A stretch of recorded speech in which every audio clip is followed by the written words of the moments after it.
Saudara Presiden Prabowo Subianto tegaskan komitmennya untuk membersihkan pemerintahan dari praktik mafia dan kelompok yang menyalahgunakan kekuasaan. Prabowo sebut tidak boleh ada pemerintah dalam pemerintah, tidak boleh ada pihak di dalam pemerintahan yang bekerja untuk kepentingan pribadi maupun kelompok tertentu. Prabowo berjanji akan membongkar praktik mafia di tubuh pemerintahan yang selama ini memanfaatkan sistem birokrasi untuk kepentingan pribadi. Prabowo akui saat ini ada kelompok di birokrasi yang memanfaatkan celah sistem untuk mencuri uang negara demi memperkaya diri. Menurut Prabowo Subianto, perilaku tersebut merupakan bentuk pengkhianatan terhadap negara.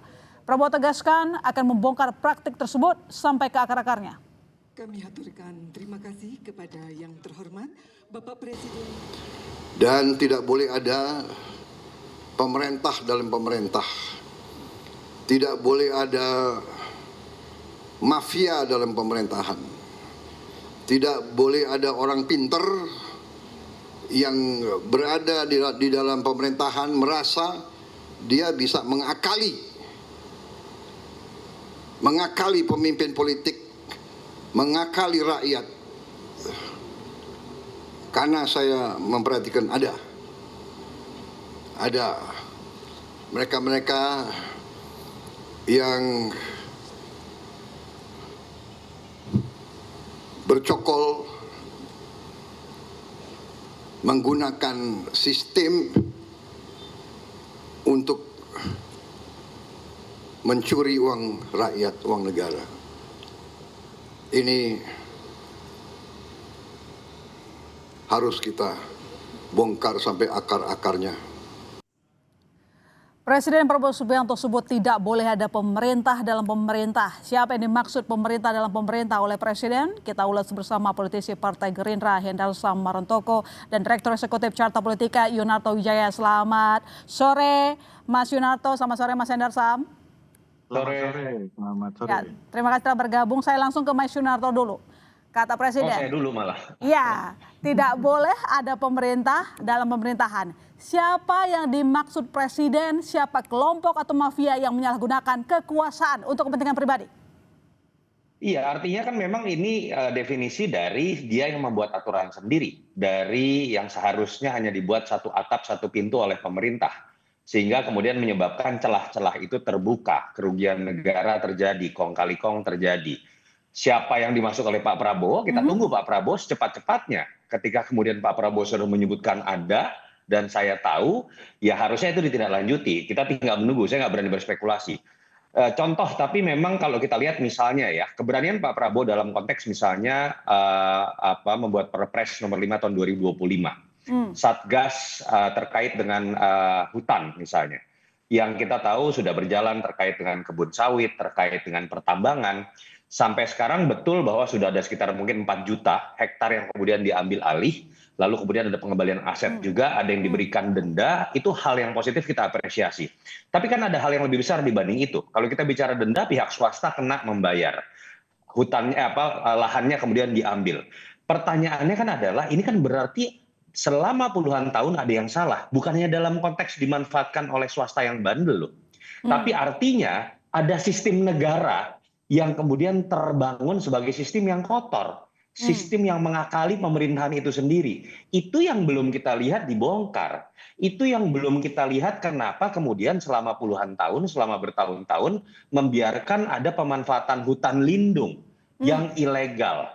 Jangan sampai berhenti pada level swasta, tapi yang juga kemudian harus menjadi tugas besar dari kepala pemerintahan adalah membongkar sistem itu sendiri. Entah kemudian itu bicara mengenai masa lalu, atau jangan-jangan sistemnya masih ada di pemerintahan yang ada sekarang. Itu yang menurut saya ditunggu, sehingga kemudian kita tidak sekedar bicara mengenai Pak Prabowo kemudian dengan tumpukan uang 2 triliun sebagai sebuah shock terapi, tapi sistemnya sendiri diperbaiki, dan saya berharap itu yang kemudian kita bisa lihat ke depan, termasuk keberanian Pak Prabowo kalau kemudian harus menindak anak buahnya, mau itu dari parpol, mau dia berasal dari kalangan apapun, Pak Prabowo tidak punya beban, dan itu yang menurut saya sedang kita tunggu. Artinya apa yang dilakukan Presiden Prabowo merupakan ultimatum. Ini adalah gaya seorang Prabowo. Saya? Iya, Mas Yunarto. Gaya seorang Prabowo. Tapi kan memang yang ditunggu adalah beberapa kritik kan mengatakan ada kontradiksi ya ketika berbicara mengenai anak buahnya sendiri dalam konteks kabinet lah, struktur yang terdekat dengan Pak Prabowo. Ada hal yang cenderung bersifat kontradiktif ketika yang dibangun itu isinya orang partai semua. Ada nuansa balas budi politik sampai kemudian porsi kabinetnya bahkan diperbesar. Dan sejarah memperlihatkan misalnya dari zaman Jokowi, termasuk zaman Pak Prabowo, yang kena itu menteri semuanya berasal dari parpol. Artinya sebenarnya ada prinsip dasar yang Pak Prabowo sudah langgar terkait dengan prinsipnya sendiri. Seharusnya pemerintahannya tidak berisikan orang-orang yang punya potensi konflik of interest. Nah ini yang sekarang kita tunggu. Oke, balas budi politik ada, tidak bisa dipungkiri akan terjadi oleh presiden yang memang berharap ada dukungan koalisi, tapi harus diimbangi oleh keberanian untuk memberikan tindakan tegas buat siapapun, merit system yang diberlakukan buat siapapun. Pada titik itu menurut saya kita akan melihat apakah Prabowo betul-betul kemudian tanpa beban atau kemudian ternyata masih memiliki batasan ketika berbicara mengenai memberantas mafia tadi. Oke, Mas Hendar Sam, sebenarnya seberapa kuat pemerintah dalam pemerintahan Prabowo ini? Karena disampaikan tadi oleh Mas Yunarto pula, ini seperti kontradiktif begitu. Satu sisi mengultimatum bahwa tidak boleh ada pemerintah dalam pemerintah, tapi satu sisi ada akomodasi politik yang bahkan membuat begitu banyaknya akomodasi seperti jumlah menteri, wakil menteri dari partai politik. Ya, saya melihatnya begini. Pak Prabowo pernah mengutip bahwa jika pemimpinnya adalah seorang seekor singa dan para pengikutnya adalah domba, maka domba-domba ini akan mengaum, ya, akan ikut menjadi singa gitu loh. Begitu juga sebaliknya, jika pemimpinnya adalah seekor domba dan pengikutnya adalah para kawanan singa, maka kawanan singa ini akan ikut mengembek. Ya, seperti itu. Nah, ini filosofi paling mendasar bahwa terlepas dari itu dari parpol, itu dari dari partai politik, terlepas dari profesional sekalipun, jika seorang pemimpinnya adalah seekor singa, ya, seorang singa mau menunjukkan political will-nya yang tegas terhadap pemerintahan yang bersih, maka para pembantunya akan dan harus bersikap dan berperilaku dalam menjalankan pemerintahan ini seperti seorang pemimpinnya. Ini pasti, ini harus, dan itu merupakan teori yang paling dasar daripada suatu sistem pemerintahan yang berlaku selama beratus-ratus tahun, saya rasa seperti itu. Dan oleh karena itu, ya kan, sebagai seorang imam politik, beliau tegas menyampaikan, berkali-kali menyampaikan, dan bukan cuma omong-omong saja kalau kata orang. Beliau sudah melakukan itu, dan saya rasa ini fase untuk kemudian memperingatkan.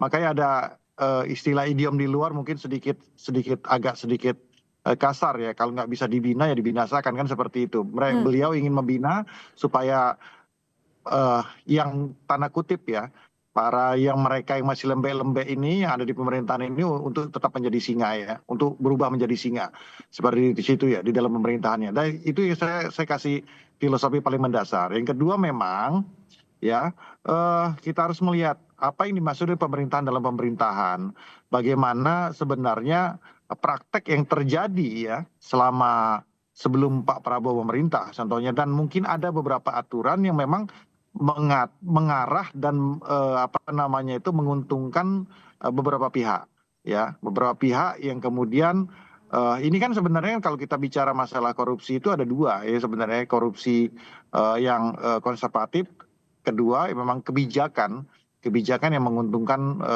salah satu atau beberapa pihak atau korporasi. Yang dimaksud presiden itu orang lama dari pemerintahan sebelumnya atau orang baru sih, Mas Hendar Sam? Sebenarnya gini, kita nggak ngelihat contohnya kita tidak melihat kepada menterinya, ya, belum tentu ini ke menterinya, tapi ini kan bisa di tataran eselon 1, eselon 2, eselon 3, prakteknya kan ada, karena pemerintah, contoh gini ya, saya nggak lihat menteri mungkin orang baru di dalam sana, wamennya orang baru. Tapi yang bercokol di bawah sana kan orang-orang lama semua, yang sudah sustain ya kan, praktek-praktek yang terjadi. Bagaimana kalau kita ambil contoh di Kemenaker, ya, orang-orang lama semua tuh yang main, kan gitu ya.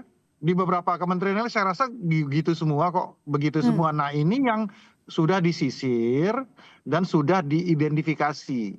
Nah kemudian bagaimana caranya, kan mazhabnya dua tuh ya kan, penindakan dan pencegahan. Ya. Penindakan sudah dilakukan ya, kita nggak usah debat-debat lagi tentang masalah itu, bagaimana beberapa triliun sudah disita, narkoba juga sudah beberapa triliun juga sudah dimusnahkan kan, dan lain sebagainya.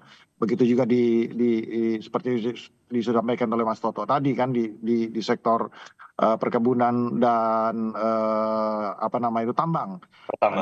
Pertambangan ya. Jadi ini semua udah tinggal masalah sekarang ini ya, tantangannya bagaimana di masalah pencegahannya, bagaimana aturan-aturan yang menguntungkan satu atau beberapa pihak ya kan, ini kemudian bisa kita bisa sisir satu persatu ya, kemudian dan oleh karena itu tidak menguntungkan pihak lain selain menguntungkan daripada rakyat. Itu yang paling penting ya. Nah nanti bagaimana cara beliau, saya rasa makin kesini kan Pak Prabowo makin kelihatan bahwa ternyata apa yang beliau sampaikan itu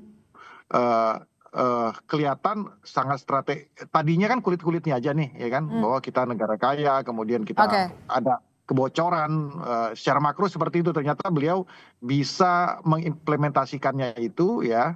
Kalau saya kan sudah paham tuh, kalau kita baca buku-buku beliau sudah paham cara-caranya, bagaimana beliau ngeblok ini dan kemudian bisa mencegah itu. Itu sih yang penting saya rasa saat ini, bagaimana aturan-aturan tersebut ya yang menguntungkan satu dan beberapa pihak ya di luar rakyat ini bisa setidaknya direvisi seperti itu.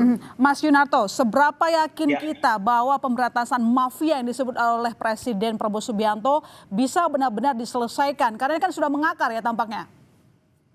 Dalam konteks shock terapi saya yakin Pak Prabowo berani. Kalau kita bicara latar belakang Pak Prabowo sebagai tentara, orang mengatakan jenderal perang tanda kutip ya. Dalam konteks shock terapi saya yakin beliau berani. Pertanyaannya sebenarnya tidak berhenti di situ. Tadi Bang Hendarsam sudah mengatakan, saya akan melengkapi saja. Kita nggak bisa berhenti pada level shock terapi atau penindakan. Itu iya untuk membangkitkan harapan. Iya, itu iya untuk membongkar borok yang selama ini kemudian menggerogoti. Tapi ketika berbicara mengenai pemberantasan korupsi secara menyeluruh, kita kan nggak berhenti sampai tontonan tadi, ditangkap, lalu kemudian ada yang masuk penjara, uangnya kemudian disita, lalu kemudian dilihat tumpukan uang. Enggak. Tadi bicara mengenai bagaimana membangun sistem ke depan sehingga kemudian tidak terjadi lagi. Itu yang ditunggu.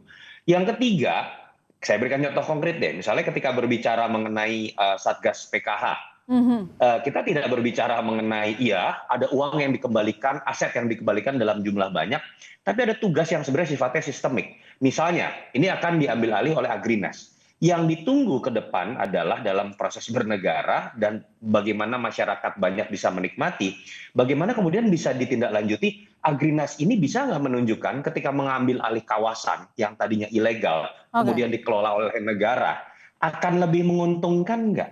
Akan lebih efisien nggak? Akan lebih menghasilkan pemasukan buat negara atau tidak? Saya pikir pada titik itu kita harus melihat ini secara lebih logistik dan kita mendukung, kita apresiasi, tapi tidak berhenti sampai sebuah tontonan saja. Jadi kira-kira belakangan ini orang cenderung suka dengan gaya koboi, Pak Purbaya, tembak-tembakan. Kita tahu dalam film action pun nggak bisa kita berhenti pada adegan tembak-tembakan. Kita harus melihat ini sebagai sebuah rangkaian cerita. Salah satu yang menurut saya harus didorong adalah tadi, bagaimana pengembalian aset, sistem yang baru yang kemudian terbangun selain berfungsi sebagai pencegahan, tapi juga bisa maksimal dalam pengembalian pemasukan kepada negara. Ya, pertanyaan berikutnya, Mas Hendarsam, apakah Presiden berani mengambil langkah ekstrim untuk memberantas korupsi? Jadi tidak cuma tampil gagah saja, nanti dijawab tetap di Sapa Indonesia Malam.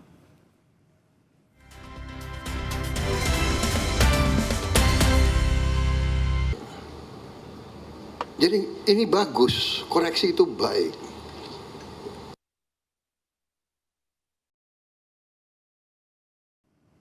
Ya, jadi Mas Hendarsam, apa kira-kira langkah ekstrim yang mungkin akan diambil oleh Presiden Prabowo Subianto untuk membuktikan komitmennya memberantasan korupsi? Jadi tidak cuma tampil seperti kata Mas Yunarto tadi, jadi benar-benar seperti singa galaknya gitu. Ya sebenarnya kalau dari sisi penindakan udah ekstrim sekali ya. Kita bayangkan saja ya kan, mafia migas selama berapa? 20 tahun, mungkin lebih dari sejak Orde Baru. Baru bisa dilawan oleh beliau saat ini, ya, diberantas oleh beliau pada saat ini. Kemudian di sektor tambang, di sektor sawit, perkebunan. Siapa coba? Nah, yang harus kita tahu gini nih, ya kan? Yang memang kadang-kadang, ya kan, kalau dari sisi taktik, Bapak ini semua diberantas dia di segala sektor. Kemudian dia akan menjadi musuh bersama bagi para oligarki ini. Nah itu yang kedua nih. Ini Mas Toto mungkin bisa nanti nanggepin ya. Saya kasih jalurnya. Ketika para oligarki ini, ya, oligarki itu banyak macam-macam. Ada yang oligarki besar, ada yang raja-raja kecil, ya kan? Nah, akhirnya dia akan menjadi common enemy bagi mereka itu yang tidak terganggu di comfort zone-nya selama ini. Nah, kemudian ini menjalar kepada hal-hal yang sifatnya kadang-kadang mikro. Jadi kebijakan pemerintah sedikit saja kesentil, langsung dikritik. Contoh, saya nggak jauh-jauh nih ya. Saya nggak ngebelain BUMN sekarang ini. Masalah Tantim umpama, ya kan. Masalah Tantim ini udah 20 tahun lebih, Bos, berpraktek seperti ini, ya kan. Kenapa ini baru dikorek ini sekarang? Memang betul spirit Bapak memang ingin melakukan itu, tapi kenapa ini baru terbuka sekarang masalah Tantim ini? Kenapa tidak di pemerintahan sebelumnya? Oke. Kan ini kan jadi satu simbol bahwa memang politik tidak hidup di ruang hampa. Politik tidak di ruang hampa, jadi ada sebab akibatnya. Nah, tapi itu menjadi hal yang bagus juga ketika beliau dikritik tentang masalah itu, ya sepanjang itu baik, makanya sepanjang itu baik dan membangun nggak apa-apa, tapi sepanjang itu tidak ditunggangi ya oleh para musuh-musuh pemerintahan sekarang yang tidak nyaman dengan itu, ya mereka ini kan nimpuk-nimpukin aja nih, ya kan, nimpuk-nimpukin nih, ya kan, dari luar, ya kasih isu ini sehingga pemerintahan ini tidak bisa berjalan dengan baik. Tapi ternyata ya artinya di 1 tahun pemerintahan banyak sekali tone yang cukup positif dari teman-teman yang bersikap netral, bahwa melihat bahwa pemerintahan ini berjalan dengan baik. Spiritual kan sama sebenarnya, di hati sanubari kita ini sama ya, bahwa Mas Toto, saya pengen, siapa sih nggak pengen negara ini baik, jadi kita bisa menjalankan pemerintahan ini, negara ini dengan seadil-adilnya. Kalau adil kan sama-sama enak, kita bisa bersaing secara adil, ya kan, bisa mencari makan secara adil kan, seperti itu. Yang bawah juga bisa mencari lapangan pekerjaan yang baik kan, seperti itu. Sebenarnya jadi kemarin yang ditegur sama presiden itu, yang diperingatkan keras oleh presiden itu raja besar atau raja kecil? Semuanya lah. Semuanya lah, ya kan. Oke, baik. Saya ke Mas Yunarto. Ada sistem yang tampaknya rusak sehingga terjadilah pola korupsi, lalu kemudian Presiden Prabowo Subianto tampaknya nggak sekali ini saja mengeluarkan kalimat ultimatum seperti itu. Selama ini menurut Anda apakah Presiden sudah memperbaiki sistem itu sehingga tidak ada lagi celah untuk melakukan korupsi, baik itu raja besar maupun raja kecil?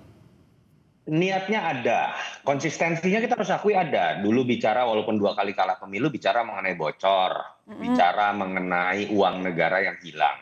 Dalam beberapa gebrakan itu terlihat sekali, kita harus akui. Tapi sayang kalau saya berikan catatan kritis, ada beberapa yang kemudian menjadi cacat kecil tapi kemudian bisa menjadi cacat besar ketika didiamkan. Contoh konkret, ketika berbicara misalnya mengenai Tantim, kita apresiasi. Ini presiden pertama yang berani kemudian meniadakan Tantim. 8 triliun itu kemudian menjadi terselamatkan.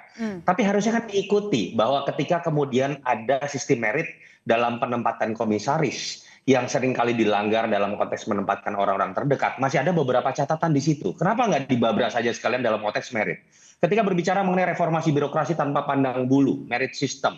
Tapi kita tahu dalam tadi pembentukan kabinet, balas budinya masih ada. Ini yang kemudian menjadi cacat. Dan ketika didiamkan, potensi menjadi cacat membesar juga menjadi besar. Catatan lain menurut saya yang saya harapkan kemudian bisa menjadi sebuah pemberantasan korupsi atau upaya melawan dia tanpa pandang bulu, mau raja kecil atau raja besar. Saya berharap ini tidak berhenti pada sektor tertentu yang sering disebutkan oleh Pak Prabowo. Tapi Pak Prabowo juga tanpa pandang bulu nih. Terutama terkait dengan yang namanya program-program yang sekarang menghabiskan anggaran banyak, dan kita tahu memang itu program kesayangan Pak Prabowo. Contoh ketika kita bicara mengenai MBG, contoh ketika kita bicara mengenai yang namanya Koperasi Merah Putih. Efisiensi yang diberlakukan kepada raja-raja kecil di daerah dengan pemotongan TKD harusnya diberlakukan juga dalam Pak Prabowo mengawasi MBG, dalam Pak Prabowo kemudian mengawasi yang namanya Koperasi Merah Putih. Jangan sampai kemudian pengawasan itu menjadi longgar, didiamkan ketika itu masuk pada program kesayangannya. Ini harapan dari saya ya. Kita tahu ini masih dalam proses penyempurnaan, tapi kita tahu Pak Prabowo tidak terlihat lebih galak nih ketika berbicara mengenai kekurangan di MBG dibandingkan dengan beberapa kali teguran Menteri Keuangan terhadap pejabat di daerah. Ada Ini yang inkonsistensi kebijakan yang Anda lihat ya? Saya tidak mengatakan ini sudah inkonsisten sebagai final product, tapi di situ terlihat ada proses yang masih menganaktirikan bidang-bidang tertentu, orang-orang tertentu yang saya harapkan nggak usah nanggung-nanggung tanpa pandang bulu, Anda tidak punya beban lagi, Pak.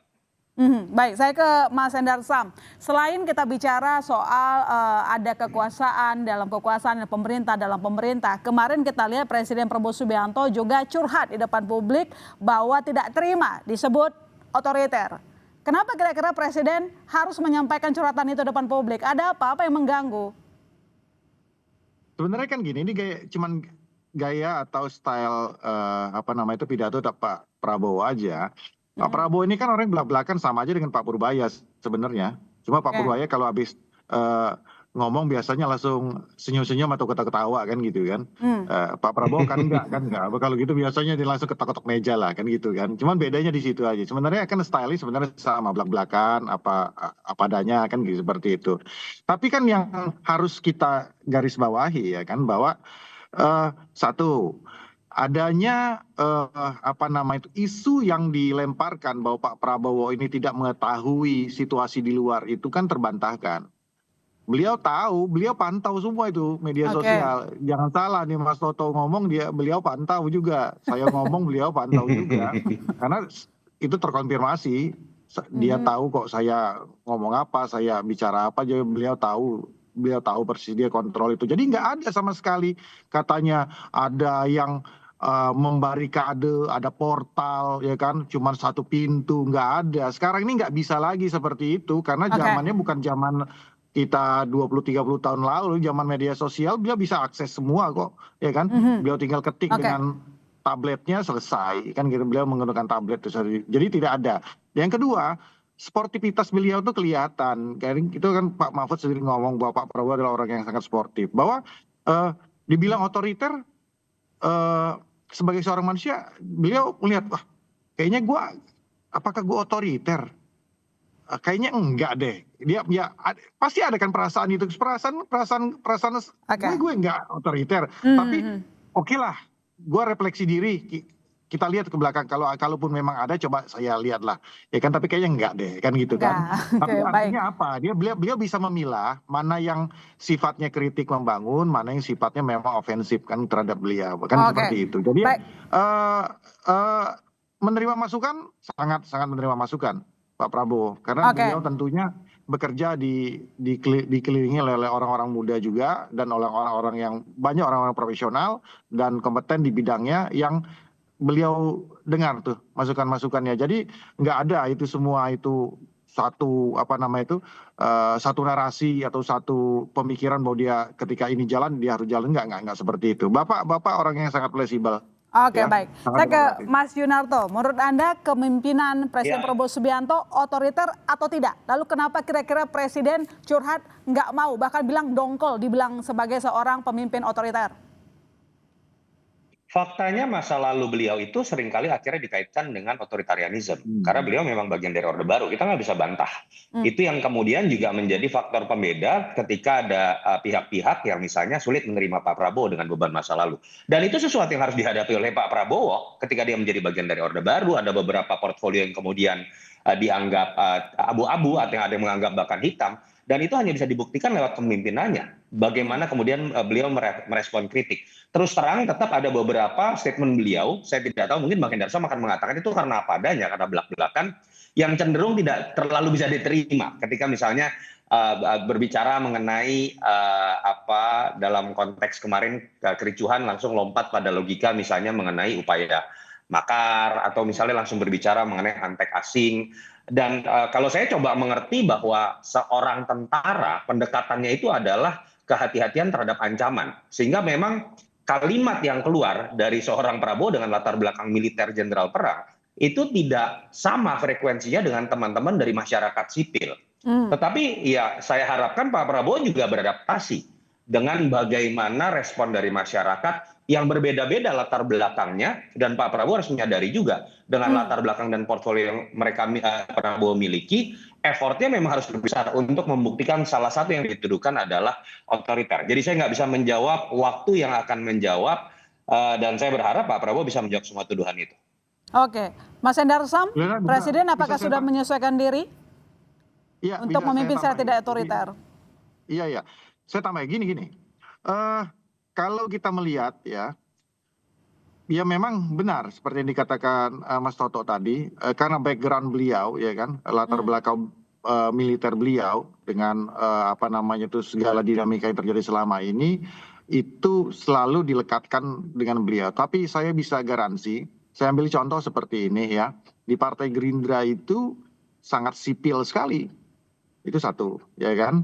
Walaupun Anda melihat outlook-nya seperti itu, tapi ideologi dan programnya sangat sipil sekali, sangat apa namanya kerakyatan sekali. Program MBG itu nggak ada nggak ada kaitannya dengan apa namanya itu militer kan gitu. Habis itu program sekolah rakyat juga tidak ada kaitannya dengan masalah militer.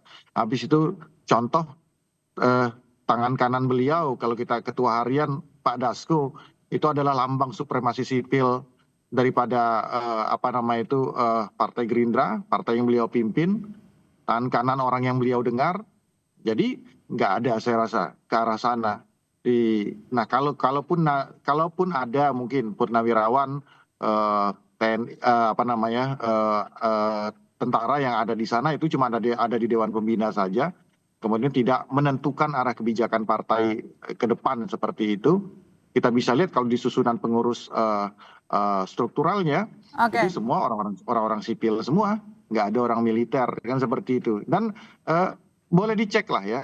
Cuman kalau memang nuansa background itu kami sebagai sipil ya yang ada di Partai Gerindra dan kemudian para aktivis ini berjanji untuk memang kita pada Pak Prabowo itu outlook-nya mungkin militer tapi hatinya adalah hati sipil. Itu yang ingin kita perjuangkan. Oke, baik. Terima kasih Mas Endar Sam, terima kasih Mas Yunarto telah bergabung di Sapa Indonesia Malam. Selamat malam.